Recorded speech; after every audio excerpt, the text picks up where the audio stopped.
और आइए सबसे पहले जानिए, उत्तराखंड में लगातार बारिश और बर्फबारी का दौर जारी है और अगले कुछ और दिनों के लिए मौसम ऐसा ही बना रहेगा। इस पर अपडेट ले लीजिए कि मौसम विभाग ने उत्तराखंड में भारी बर्फबारी और बारिश का अलर्ट जारी किया है। राज्य में अगले 2 दिन तेज बारिश का येलो अलर्ट है। देहरादून, टिहरी, पौड़ी, नैनीताल के साथ 9 जिलों में तेज बारिश की संभावना है। इसके साथ तेज आंधी को लेकर भी एडवाइजरी जारी की गई है। सभी जगहों पर प्रशासन का अलर्ट है। डीआरएफ के साथ ही यहाँ पर पुलिस ने भी मोर्चा संभाल लिया है। मॉनसून के आने से ठीक पहले हो रही ये बारिश पहाड़ों पर तापमान भी खासा गिरा रही है।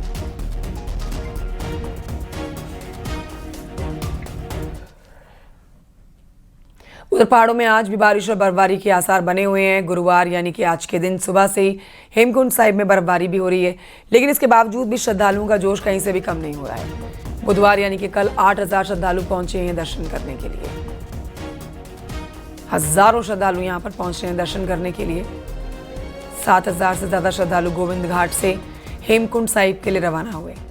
लगातार हो रही बर्फबारी को देखते हुए हेमकुंड साहिब में पुलिस और एसडीआरएफ की टीमें तैनात की गई हैं ताकि श्रद्धालुओं की सुरक्षा की जा सके।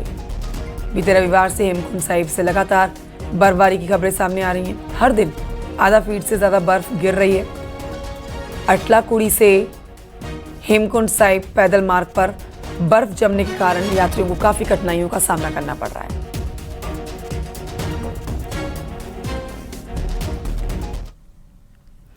उधर केदारनाथ धाम में मौसम में बदलाव के साथ ही लगातार बारिश और बर्फबारी हो रही है, जिससे यहाँ पर ठंड भी बढ़ गई है।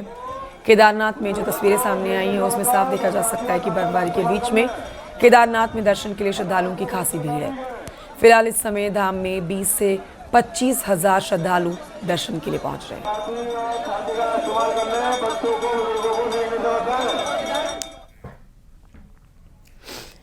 आज गंगा दशहरा का पर्व है। गंगा दशहरा पर बड़ी संख्या में श्रद्धालु गंगोत्री धाम पहुंच रहे हैं। बुधवार को ही गंगोत्री धाम को फूलों से सजा दिया गया था। देर रात तक बड़ी संख्या में श्रद्धालु यहां देव डोली के साथ पहुंचे। गंगा दशहरा के पर्व पर गंगा स्नान का बहुत बड़ा महत्व होता है।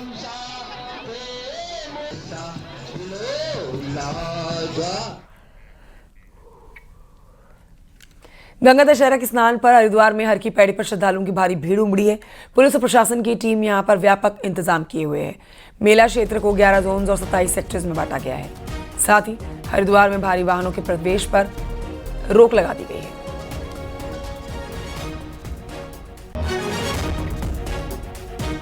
पुलकित शुक्ला हमारे सहयोगी और जानकारी के साथ हरिद्वार से समय लाइव मौजूद हैं।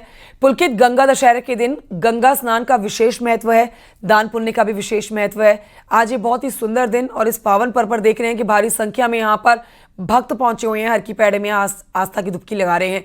इस समय आप जानकारी दें विस्तृत तरीके से, यहाँ पर कितनी भारी संख्या में सुरक्षा बलों की तैनाती की गई है ताकि व्यवस्थित तरीके से यहाँ श्रद्धालु आए और आस्था की डुबकी लगाकर जाएं। जी बिल्कुल, देखिए इस वक्त हर की पैड़ी पर मैं मौजूद हूँ। हर की पैड़ी पर श्रद्धालुओं का जो जमावड़ा है वो यहाँ पर लगा हुआ है। सुबह 4 बजे से जो श्रद्धालु हैं वो दूसरे राज्यों से, दूसरी जगहों से हरिद्वार में हर की पैड़ी पर गंगा स्नान करने के लिए पहुंच रहे हैं, क्योंकि आज गंगा दशहरा का पर्व है। हरिद्वार में अमूमन कई तरह के जो गंगा स्नान है वो आयोजित होते रहते हैं और सभी तिथियों में जो गंगा स्नान करने के लिए लोग आते हैं, बड़ी संख्या में लोग आते हैं। लेकिन क्योंकि गंगा दशहरा का जो पर्व है वो सीधे सीधे माँ गंगा से जुड़ा हुआ है, हिंदू धर्म में माँ गंगा का काफी महत्व है और हर तरह की जो जितने भी तरह के आयोजन होते हैं, जो भी शुभ कार्य होते हैं, उसमें गंगा कहीं ना कहीं जुड़ी रहती है। क्योंकि आज इस तरह की मान्यता है कि गंगा दशहरा के दिन जो माँ गंगा है उसका धरती पर आगमन हुआ था और हर की पैड़ी वह स्थान है जहाँ से आगमन हुआ था, तो इसलिए हरिद्वार में हर की पैड़ी का महत्व बहुत ज्यादा बढ़ जाता है। जो गंगा दशहरा का आज स्नान है उसके लिए पुलिस और प्रशासन की ओर से व्यापक इंतजाम किए गए थे और जिस तरह का एक अनुमान जताया जा रहा था कि अच्छी खासी आपके आसपास काफी लोग भी हैं, जरा उनसे भी चर्चा करिए, बातचीत करिए। कुछ लोग खड़े, उनसे पूछे क्या वो स्नान मैं कर चुके हैं? मैं तस्वीरें दिखाना चाहूंगा कि किस तरह से यहाँ पर जो भीड़ है, जो श्रद्धालुओं की जो भीड़ है, जो जमावड़ा है वो यहाँ पर लगा हुआ है। सुबह 4 बजे से कमोबेश इसी तरह की स्थिति यहाँ पर लगी हुई है और हर की पैड़ी के अलावा जो दूसरे जो अन्य घाट हैं वो भी यहाँ पर जो श्रद्धालु से पूरी तरह से भरे हुए हैं। लोग यहाँ पर पहुंच रहे हैं, हर की पैड़ी ब्रह्मकुंड पर पहुंच रहे हैं और गंगा में आस्था की डुबकी लगा रहे हैं। पुलिस की ओर से, प्रशासन की ओर से एक व्यापक इंतजाम यहाँ पर किए गए थे, पूरी तरह से सुरक्षा के इंतजाम किए गए थे। तो श्रद्धालु यहाँ पर उनसे बात करने का प्रयास करेंगे। जी भाई साहब, कहाँ से आप? मैं हरिद्वार से। यहाँ पर आप गंगा स्नान करने के लिए आए हैं, क्या आज विशेष महत्व क्या बताते हैं? गंगा दशहरा का तो बहुत ज्यादा पावन माना जाता है और ऐसा माना जाता है कि लाइक तारणी जैसा होता है। गंगा स्नान आज के दिन जो करते हैं उन्हें बहुत बहुत पुण्य मिलता है। वैसे तो स्नान होते रहते हैं, हरिद्वार में आते हैं, लेकिन आज गंगा दशहरा सीधे सीधे अवतरण हुआ था आज माता। हाँ, आज क्योंकि माँ गंगा का अवतरण हुआ था, इसलिए आज का दिन बहुत ही पुण्य माना जाता है। ऐसा विशेष माना जाता है कि विशेष जन्मों के पुण्यों से ये स्नान कर। आपका किसके साथ आना हुआ, फैमिली के साथ? मैं अपने परिवार के साथ आया हूँ, पूरा परिवार हमारे साथ। कैसी भीड़ देख रहे हैं आज? आज बहुत अच्छा है, काफी अच्छा लोगों में उमंग है, जी उत्साह है काफी, और लोग यहाँ आए हुए हैं बहुत दूर दूर से स्नान के लिए। बिल्कुल तो पुलकित श्रद्धालु नजर बनाए रखिए है, बहुत व्यवस्थित तरीके से यहाँ पर तैयारी की गई है। शुक्रिया आपका जानकारी के लिए। बढ़ते आगे, कुछ और खबरें आप तक पहुंचाते हैं। जानिए कि दिल्ली में उत्तराखंड कांग्रेस की आज शाम बड़ी बैठक होने जा रही है और इस बैठक में उत्तराखंड में संगठन और चुनाव को लेकर चर्चा की जानी है।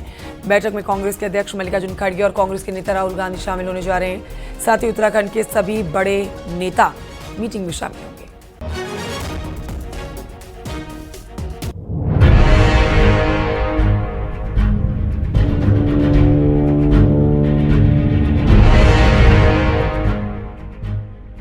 रेस के घोड़े मतलब मजबूत नेता, शादी के घोड़े मतलब नाम के नेता और लंगड़े घोड़े मतलब जो अब किसी काम के हैं ही नहीं। कांग्रेस के नेताओं की ये कैटेगरी कांग्रेस नेता राहुल गांधी ने तैयार की है। मंगलवार को मध्य प्रदेश में ऐसे लंगड़े घोड़ों को बाहर करने की बात राहुल गांधी ने कही और गुरुवार को उत्तराखंड कांग्रेस की मीटिंग दिल्ली में होने वाली है। मीटिंग में राष्ट्रीय अध्यक्ष मल्लिकार्जुन खड़गे, कांग्रेस नेता राहुल गांधी, संगठन महामंत्री केसी वेणुगोपाल, प्रभारी शैलजा समेत उत्तराखंड के सभी सीनियर नेता मौजूद रहेंगे। मीटिंग में उत्तराखंड में कांग्रेस पार्टी के हाल और 2027 में होने वाले चुनाव पर बात होगी। उत्तराखंड में सबसे सीनियर नेता हरीश रावत हैं, तो सवाल है कि उत्तराखंड कांग्रेस का लंगड़ा घोड़ा कौन है जो किसी काम का नहीं रहा। उत्तराखंड कांग्रेस में लंगड़े घोड़े हैं। ये काम मेरा थोड़ी, ये तो पार्टी हाईकमान का काम है। मैं तो एक कार्यकर्ता हूँ। हाँ, यदि लंगड़ा तो नहीं हूँ लेकिन बूढ़ा घोड़ा तो हूँ।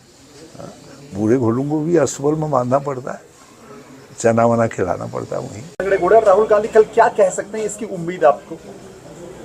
मैं देखो, हमारे नेता है, जो कुछ कहेंगे हम उसको पुष्प मानेंगे। बात भले भविष्य की हो, लेकिन सवाल है कि क्या मध्य प्रदेश जैसा संदेश राहुल गांधी उत्तराखंड के नेताओं को भी देंगे? क्या उत्तराखंड में भी लंगड़े घोड़ों को विदा करने का वक्त आ चुका है? 10 साल से उत्तराखंड में कांग्रेस सत्ता से बाहर है।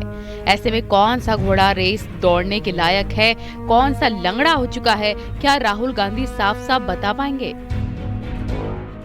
वो चाहते हैं कि प्रत्येक व्यक्ति रिजल्ट दे, और अगर कोई व्यक्ति इसमें पीछे है तो इसका आशय इस बात से है कि उसको रिप्लेस, बदलाव किया जाए।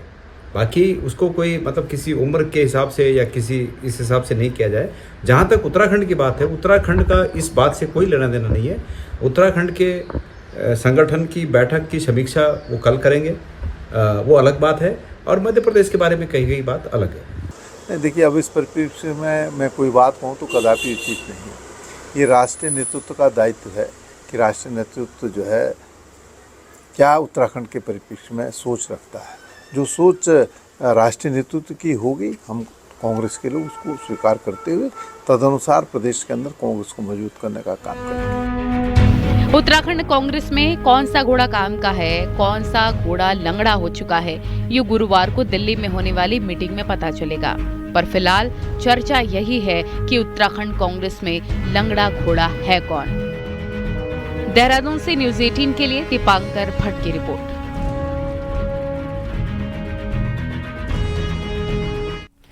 और आइए बढ़ते हैं आगे, आपको बताते हैं राज्य में होने वाले पंचायत चुनावों को अब जुलाई में भी आगे खिसकना लगभग इनका तय माना जा रहा है। धामी कैबिनेट की बैठक में पंचायत नियमावली रखी गई। पंचायतों में ओबीसी आरक्षण पर आयोग की रिपोर्ट को लेकर एक राय नहीं बन पाई और इसकी समीक्षा के लिए एक कैबिनेट सब कमेटी बनाई गई। सोर्सेज के मुताबिक खबर है कि अब पंचायत चुनाव आगे खिसक सकते हैं क्योंकि सब कमेटी की रिपोर्ट का इंतजार करना होगा।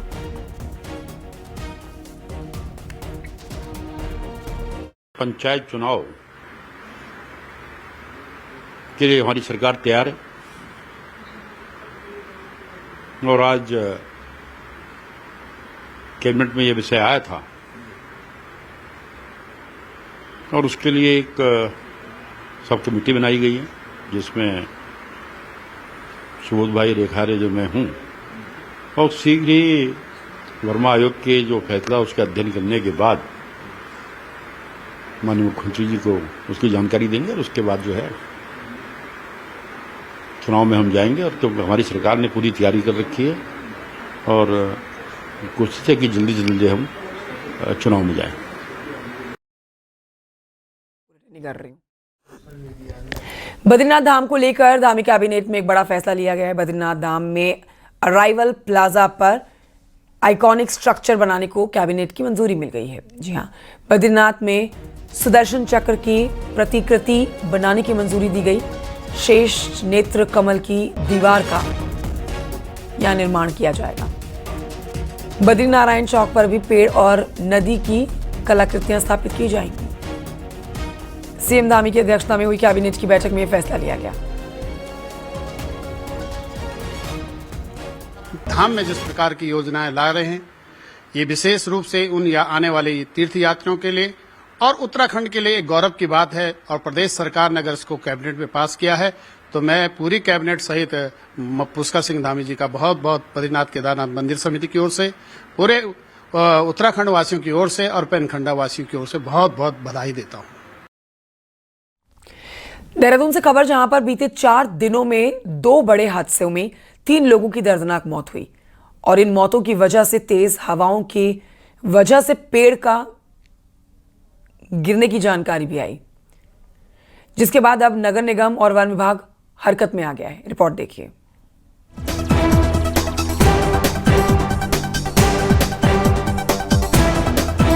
देहरादून में बीते 4 दिनों में 2 अलग अलग जगहों पर पुराने पेड़ गिरने से 3 लोगों की जान चली गई। इन हादसों ने नगर निगम और वन विभाग की नींद उड़ा दी है। आनन फानन में पूरे शहर के पेड़ों की जांच शुरू कर दी गई है और अब अनफिट पेड़ों को हटाने की प्रक्रिया भी शुरू हो गई है। नगर निगम क्षेत्र में कुछ सड़कों पर और कुछ सार्वजनिक स्थलों पर कुछ इस प्रकार के पेड़ों की शिकायतें प्राप्त हो रही थी, जो कि बहुत ज़्यादा मतलब खतरे के लिए खतरे का एक कारण बन रहे थे। तो उन्हीं की लॉपिंग के लिए और अगर हटाने की आवश्यकता थी तो उसके लिए वन विभाग के साथ में समन्वय बनाते हुए जॉइंटली कल एक ऑपरेशन चलाया गया है और इसमें जो कंसर्निंग 3 डिविजन्स नगर निगम क्षेत्र में हैं उनके साथ में इसको कार्रवाई को किया गया है। शहर के बीचों बीच मौजूद इन पेड़ों को लेकर अब सवाल उठ रहे हैं। पर्यावरण विशेषज्ञों का कहना है कि इन पेड़ों की हालत के लिए खुद प्रशासन जिम्मेदार है। सड़कों पर बिछाई गई सीमेंट, टाइल्स और बजरी ने पेड़ों की जड़ों को सांस लेने से रोक दिया है, जिससे पेड़ों को जड़ से जोड़ने वाली मिट्टी और नमी खत्म हो रही है। न ही पेड़ों को पर्याप्त खाद मिल रही है, न ही जल मिल रहा है। ऐसे में जड़ें कमजोर हो रही हैं और हादसे आम होते जा रहे हैं। ये जिस तरह से वृहद स्तर पर टाइलिंग का काम नगर निगम ने और पीडब्ल्यूडी ने किया है, उससे हमारे पेड़ों का दम घुट रहा है।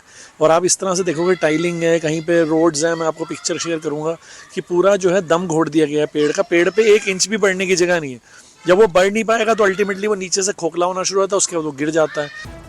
देहरादून की खूबसूरती उसके हरे भरे पेड़ों से ही है, लेकिन अब यही पेड़ जानलेवा साबित हो रहे हैं। लेकिन ये खुद जानलेवा नहीं बने हैं, बल्कि कहीं लापरवाही तो कहीं जानबूझकर इनका दम घोंटा जा रहा है, जिससे ये पेड़ हादसे की वजह बन रहे हैं।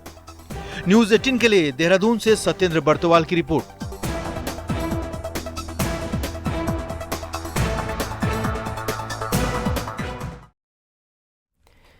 चमोली के तराली में रतगांव को जोड़ने वाला निर्माणाधीन बेली ब्रिज अचानक से टूट गया। 60 मीटर लंबा पुल अचानक से निर्माण कार्य के दौरान टूट गया। ये पुल अभी बन रहा था, काम चल रहा था। इसके बाद निर्माणाधीन पुल पूरी तरह से गिर गया। तस्वीरें भी आपके सामने हैं।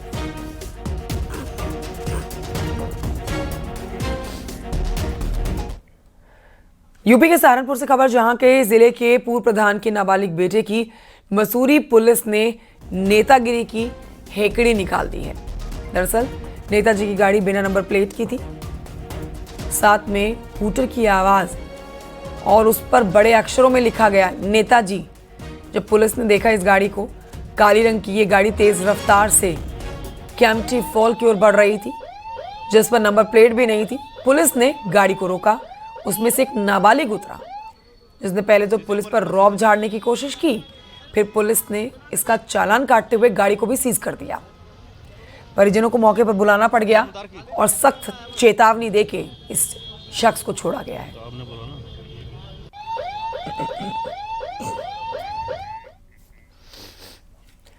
हरिद्वार में मां बेटी की रिश्ते को कलंकित करने वाला एक मामला उजागर हुआ। यहां पर एक महिला पर अपनी 13 साल की बेटी का यौन शोषण कराने का आरोप लगा है। पति से विवाद के बाद अलग रह रही महिला अपनी बेटी को अपने बॉयफ्रेंड और उसके दोस्त के साथ परोस रही थी। खास बात यह है कि महिला बीजेपी की महिला मोर्चा की जिलाध्यक्ष रह चुकी है। महिला की घिनौनी करतूत सामने आने के बाद पार्टी ने आरोपी महिला को निष्कासित कर दिया है। एक नाबालिग बच्ची द्वारा अपने मां के ऊपर आरोप लगाए गए थे। पुलिस ने तत्काल मामले को संज्ञान में लिया। इसमें अभियोग पंजीकृत करके पीड़िता का 164 के बयान और उसका मेडिकल कराया गया। मेडिकल में कही गई बातों की पुष्टि हुई है। प्रथम दृष्टया मामले को सही मानते हुए पुलिस के द्वारा आरोपियों की अरेस्टिंग की गई है। उन्हें बकरीद से पहले बाजारों में रौनक दिख रही है। देहरादून में 2 लाख के बकरे की जोड़ी इन दिनों खूब चर्चा में है। बकरीद के लिए सजी बकरा मंडी में पंजाब से आई 2 क्विंटल से ज्यादा वजनी बकरे की जोड़ी खूब लाइमलाइट में है। देखिए रिपोर्ट।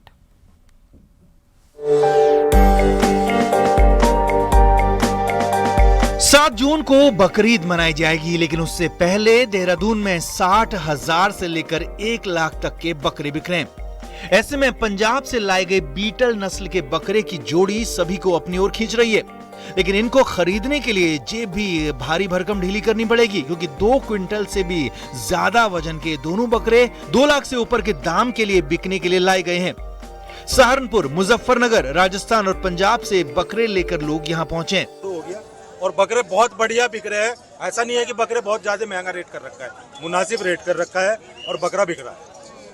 अच्छे रेट है, 70-80 एक लाख। देखो जो चीज जिसकी है 70-80 लाख रुपए वाला बकरा है तो बिकेगा ही बिकेगा, है ना। 70,000 का भी है, 80,000 का भी है, लाख। रेट इनका 2,20,000 रुपए है जी।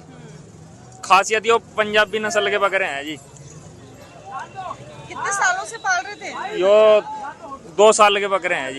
बकरा अच्छा हो, तंदुरुस्त हो, कोई वैसा लंगड़ा ना हो, कोई मतलब फॉल्ट ना हो कोई बकरे के अंदर, अच्छा तंदुरुस्त बकरा देख के लेते। भले ही देश भर में बलि प्रथा को लेकर हल्ला हंगामा हो, लेकिन इन सब के बीच अलग अलग ब्रीड के ये बकरे 20,000 से लेकर 1 लाख तक की कीमत पर बकरा मंडी में सजाए गए हैं और फिर बकरीद पर इनकी कुर्बानी भी दी जाएगी। न्यूज़ 18 के लिए देहरादून से भारती सकलानी की रिपोर्ट।